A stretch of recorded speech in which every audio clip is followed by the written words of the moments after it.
Polisi itu karena dia pegang dua. Polisi itu pegang senjata, pegang buku. Demo-demo sekarang itu ditangkap polisi, diperiksa polisi, digebokin polisi, dipenjara sama polisi. Jadi kita bikin bebas polisi justru menjerat kita. Brimob selalu menjadi alat pemukul. Kurangin peran Brimob itu. Bagaimana gedung DPR itu nggak ada lagi Brimob.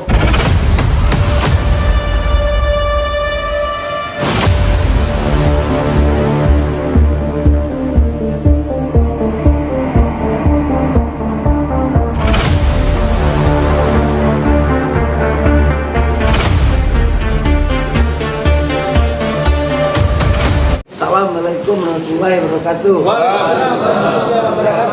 Bapak-bapak yang ada di belakang ini, tempatnya dibikin begini. Jadi ke sana. Jadi Pak Ugroseno, saya satu di antara aktivis 80-an yang berulang kali ditangkap. Pada waktu itu kami sering ditangkap tentara, karena pada itu Bapak Tanasda. Jadi Bapak Tanas kami sering ditangkap. Berapa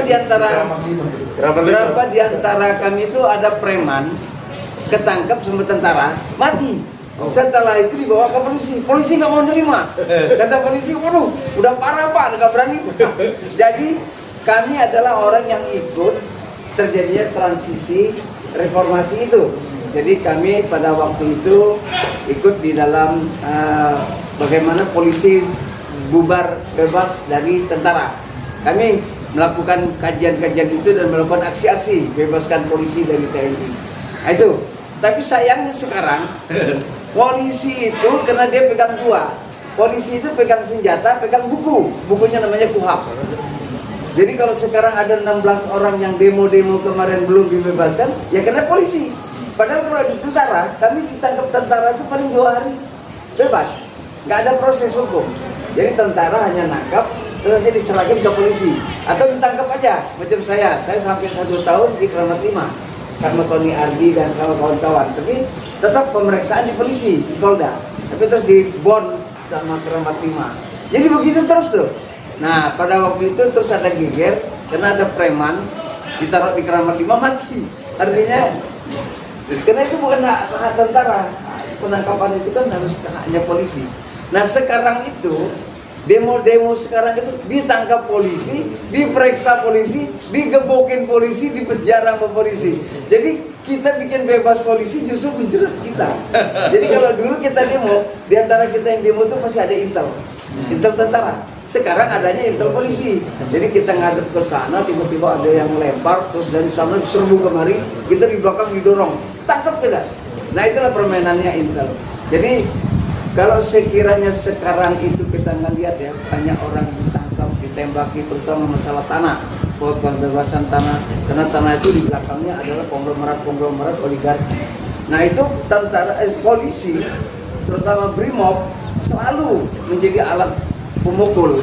Jadi kalau sekiranya nanti ada transformasi reformasi lagi, kalau ini ditinjau kembali, artinya Brimob itu kalau dulu Brimob kalah sama tentara. Jadi pada zaman Soeharto, Brimob tak nonjol, nggak ada di Brimob itu, adanya kalau ada sedikit. Tapi tentara, jadi di mana-mana itu ya Sandi Yuda segala macam lah. Nah itu lawan kami waktu itu. Nah sekarang ini kalau kita melihat bagaimana polisi punya dua tadi, punya senjata, dia tembakin gitu di Kertajati yang tidak mau diganti tanahnya tembakin, terus di balap motor di NTB itu nggak mau juga tembakin. Jadi dan itu tidak ada hukum.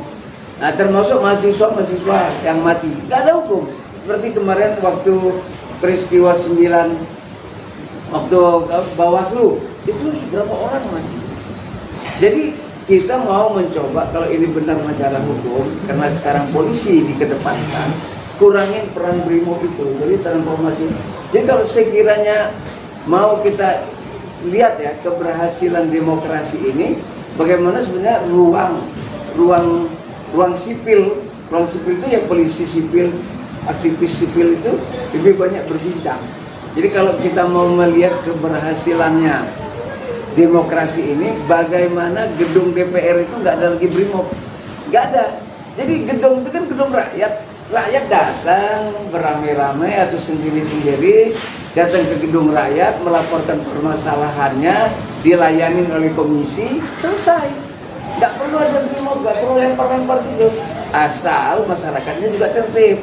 Mereka harus melaksanakan panduan. Jadi kalau mereka mau ke DPR, mereka harus membuat surat yang resmi.